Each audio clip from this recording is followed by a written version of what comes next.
has a very diverse fleet with this addition. The Martin Sheen is a sailing boat. It's called Martin Sheen because Martin Sheen has been helping Sea Shepherd for a very long time. It's great that we can use now the wind to help us saving animals and making the ocean a safe living place for them.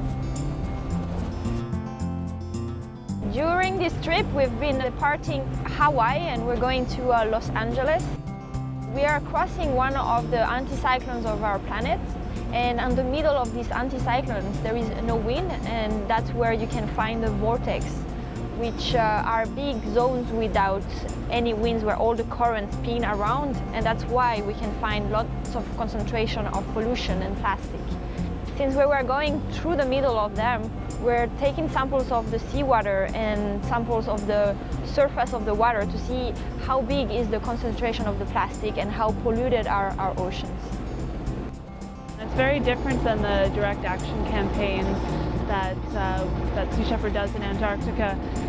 And it's just as important. It's compiling information and developing an awareness of the health of our oceans.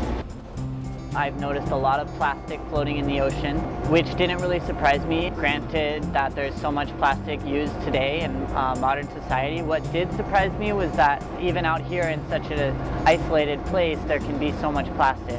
Plastic that we could see on the surface is not the only pollution that is on the ocean. We can also find microplastic, because when the plastic decomposes, it decomposes on very, very teeny tiny parts of plastic that are microscopic and you can't see, that are really toxic for all the species under the sea.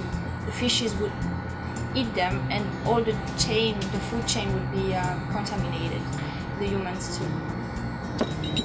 Every day since the beginning of this trip we've been stopping and trying to take samples of water at 3 different depths, because the microplastic floats at different levels of the sea, and we stop every day at one position, and at the same position we'll do 3 samples.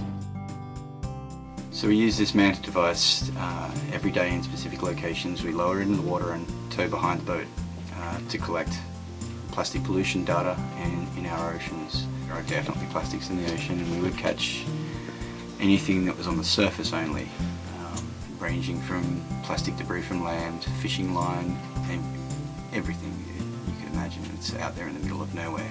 Doesn't matter where you go, there's plastic pollution. Today we decided to change course and pick up this ghost net. We found a pile of nets all intertwined together with plastic. It was just floating out in the ocean.